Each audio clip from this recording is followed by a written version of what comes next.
Fala pessoal, sejam bem-vindos a mais um vídeo aqui do Super Acadêmico, seu canal aqui de Sociologia, Antropologia, Literatura, Comunicação, Filosofia, certo? Se você gosta desses temas, esse aqui é o seu canal. Não se esqueça de se inscrever no canal se não está inscrito, clique aí no botãozinho vermelho, clique em se inscrever, dê like no vídeo, sempre no início do vídeo logo você dá o like, faça seu comentário e compartilhe o vídeo. Você ainda pode ser um membro do canal, clicando em Seja Membro, e aí você vai ter acesso a conteúdos exclusivos, certo? Conteúdos exclusivos, coisas que só você sendo membro vai poder ter acesso. Você pode ajudar o canal também clicando no Valeu, certo? Esse botãozinho aí, que é um coração com cifrão, e ajuda o canal com um gorjetinho aqui pro canal.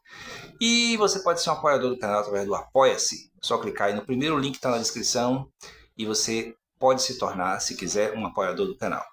E dê uma olhada também, a partir do segundo link da descrição, nos meus livros, certo? Tem muitos livros lá no Clube de Autores, só clicar no segundo link da descrição, que você vai achar todos eles. Livros antigos, novos, certo? Alguns recentes, lançados recentemente, alguns que foram lançados no começo da minha carreira, lá com 20 anos de idade, mas são todos lá, certo? Só clicar no segundo link da descrição, você vai para o Clube de Autores, certo? Vamos ao vídeo! E aí pessoal, vamos ver um vídeo especial hoje aqui, falando um pouco do livro A Era das Revoluções, do Eric Hobsbawm. Como eu estou lendo o segundo episódio, né, o segundo livro, que é a Era do Capital, eu resolvi dar uma retomada aqui para você num vídeo especial único sobre as revoluções que eu li já tem algum tempo. E aí eu vou só dar uma rápida resumida a partir do sumário do conteúdo desse livro, né? Para justamente quando eu fizer a playlist do livro A Era do Capital, fazer sentido as relações. Se bem que não é tão complicado assim, não.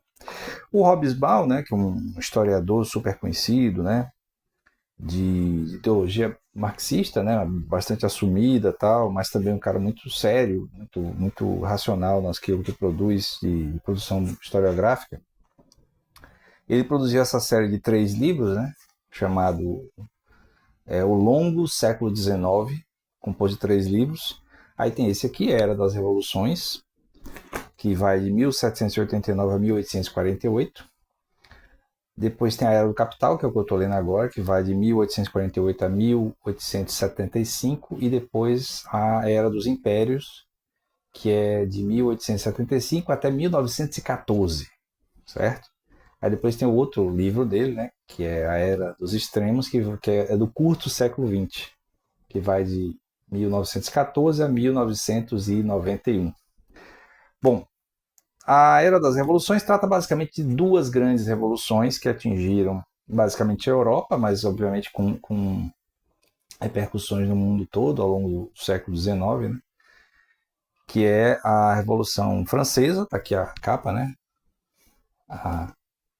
a deusa da razão segurando a bandeira da França aqui, simbolizando a Revolução Francesa, e a Revolução Industrial, né, que é basicamente um evento, a princípio inglês, né, que depois vai se espalhando, mas ele trata aqui dessas 2 revoluções grandes que têm os efeitos que se alastram por toda a Europa e depois no mundo. Tanto que ele fala assim, a era das revoluções se trata basicamente da Europa Ocidental, né? A Europa, do miolo lá da Europa Ocidental, mais a Inglaterra. Enquanto que a era do capital já dá para ver um aspecto de expansão, né? Não só da Europa, mas atingindo também a América e a Ásia. E a África também, um colonialismo. Bom, então tem aqui. A primeira parte chama Evolução. Capítulo 1, o mundo na década de 1780. Então aqui ele vai mostrar qual era o contexto vigente antes da Revolução Francesa, assim, da primeira Revolução Francesa, né? A queda da Bastilha, 1789. E aí ele vai falar de uma série de convulsões, o absolutismo em crise, né? Que foi justamente o que foi derrubado, o chamado Antigo Regime. Aí o capítulo 2 fala da Revolução Industrial e capítulo 3 da Revolução Francesa. Então a Revolução Industrial é basicamente uma revolução de cunho tecnológico, né? Houve grandes mudanças nos processos produtivos no final do século XVIII e começo do XIX, e aí explodiu uma nova maneira de produzir bens, certo? A última grande revolução dessa natureza no sentido econômico foi a revolução da agricultura, lá, na época antiga, né? Antes da escrita, inclusive. Então, é muito tempo para haver uma outra revolução desse tipo. Supõe-se, né, que nós estamos vivendo desde os fins, né, meados da década de 1970, uma terceira revolução dessa natureza, que seria a revolução da informação. Mas aí os historiadores do futuro é que têm que decidir. Então, nessa revolução industrial, né, que acontece principalmente na Inglaterra nesse momento, com a mudança nos processos de transformação e a aplicação de novas tecnologias nos processos de transformação de matéria-prima em produtos industrializados. Né, a evolução da manufatura para o regime fabril, né, que vai estourar, digamos assim, nos seus limites justamente na época que eu estou lendo, que é a Era do Capital, mas aqui já tinha o seu começo, o seu germe, especialmente na Inglaterra. O capítulo 3 trata da Revolução Francesa, certo? Então, esse evento particular da Revolução Francesa é uma ascendente de transformação num país específico, na França, com a queda da monarquia, né? A derrubada da monarquia absoluta e a ascensão ao poder digamos assim, dos revolucionários liderados pela burguesia, e partícipes disso aí também a ascendente, digamos assim, não seria classe operária, mas a classe trabalhadora. Ainda não tinha essa noção de classe operária, mas a classe trabalhadora, que também fez parte, né? Mas a liderança era da burguesia. Aí tem a questão das guerras, né, da época, a paz, né, capítulo 4 e 5, Guerra e Paz.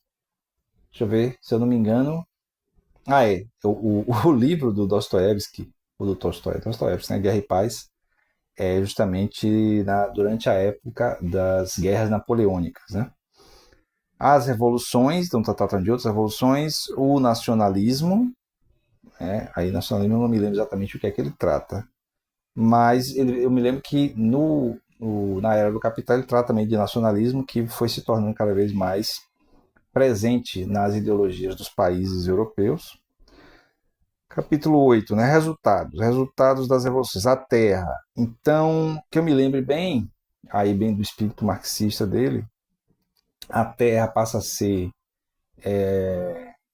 como uma fonte de renda para aplicação no desenvolvimento industrial e, ao mesmo tempo, uma maneira de se estabelecer ou se manter o poder, ainda o poder feudal, né, nos países, o poder monárquico absoluto nos outros países, enquanto da Inglaterra estava se, digamos assim, transitando para um modelo de terra produtiva para o capital industrial. Capítulo 9, Rumo ao Mundo Industrial. Pô, isso é meio óbvio, né, esse capítulo, né? Então, você tinha um modo antigo de produzir, né, de desenvolver a economia, e aí tem esse novo modo. Capítulo 10, a carreira aberta ao talento. Então, é um período que, com a ascensão desse modelo burguês de possibilidade de ascensão socioeconômica, né, de mudança de classe social e tal, e aí tem os famosos homens que se fazem sozinhos, né, em inglês é self-made man. E aí ele conta, eu acho que é ele que conta, mas isso é conhecido, a questão do Napoleão ter sido um exemplo desse tipo de pessoa, né? Uma pessoa que era um militar de baixa patente, né? Uma pessoa simples, né? Digamos assim, de origem simples, e que ascendeu até o imperador, né? Ser imperador da França. E aí havia, né, por causa das mudanças tecnológicas, das mudanças de clima na política, na economia, essa possibilidade de pessoas talentosas desenvolverem seus talentos. Os trabalhadores pobres, foi a classe que eu falei, ainda não tinha classe operária, já que a industrialização não estava ainda totalmente desenvolvida, como ficou no período seguinte, né, entre 48 e 75. Mas esses trabalhadores subalternos, digamos assim, esses trabalhadores não qualificados, trabalhadores pobres mesmo, eles puderam, assim, dentro do ambiente criado pelas revoluções, ter o sonho de possibilidade de ascensão social. A ideologia religiosa, aí que eu me lembro, ele fala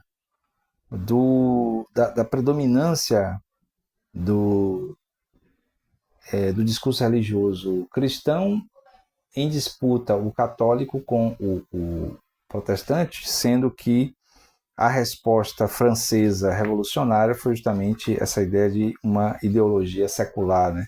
Daí a ideia dessa deusa da razão, né? Fruto muito do pensamento iluminista que meio que inspirou a própria Revolução Francesa. Então, essas ideologias elas eram conflitantes, né, naquele momento. Tem, por exemplo, do século XIX, é desse século que surge o positivismo, né?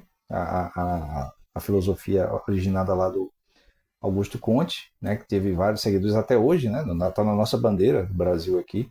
Ordem e progresso é um lema positivista, que é justamente um modelo de pensamento que pretende usar a razão para dispensar, para superar todas as obscuridades, né, todo o obscurantismo do conhecimento.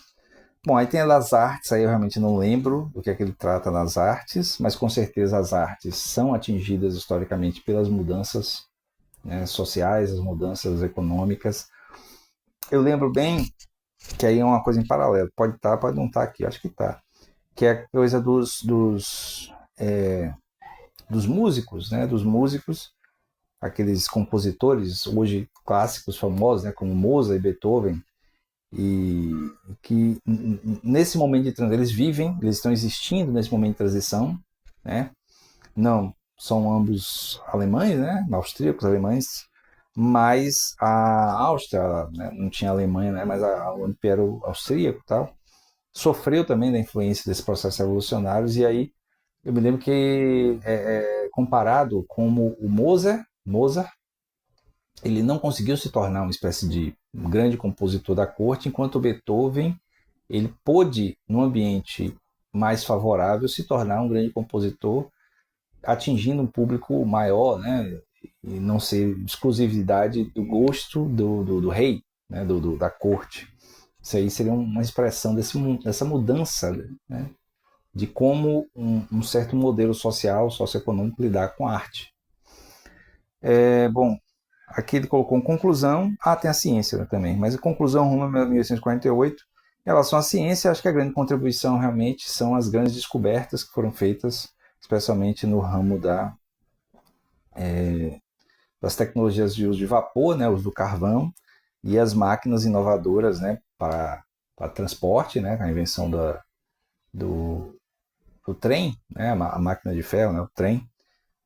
E, bom, é basicamente a máquina a vapor. É uma máquina a vapor que faz com que essas máquinas se movam, né, sozinhas, né? Então tem uso nas indústrias e tal, que é uma coisa que inovou bastante. Se eu não me engano, o inventor é o James Watt, que aí vem inclusive a medida de força, né? É o Watt, né, de energia.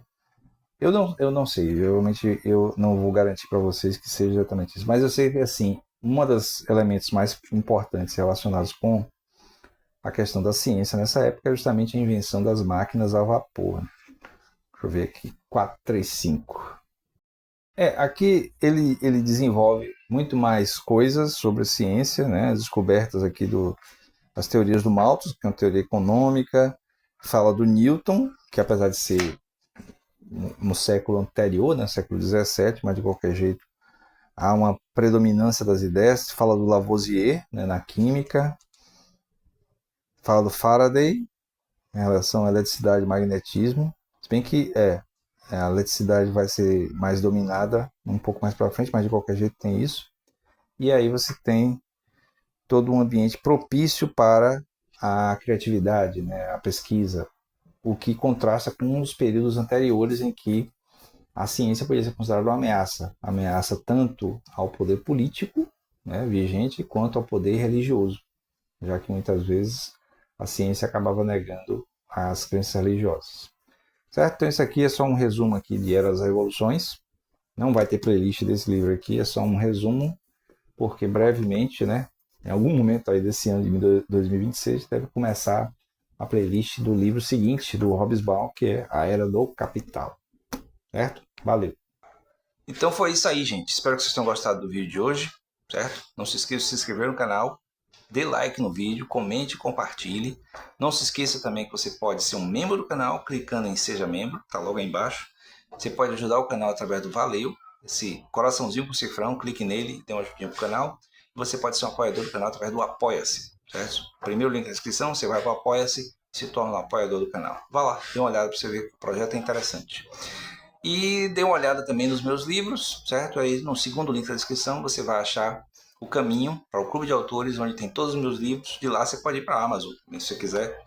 E lá também tem todos os meus livros. É só você clicar aí no segundo link da descrição e dar uma olhada nos títulos que tem lá, certo? Tem literatura, tem filosofia, tem sociologia, certo? Valeu, até o próximo vídeo.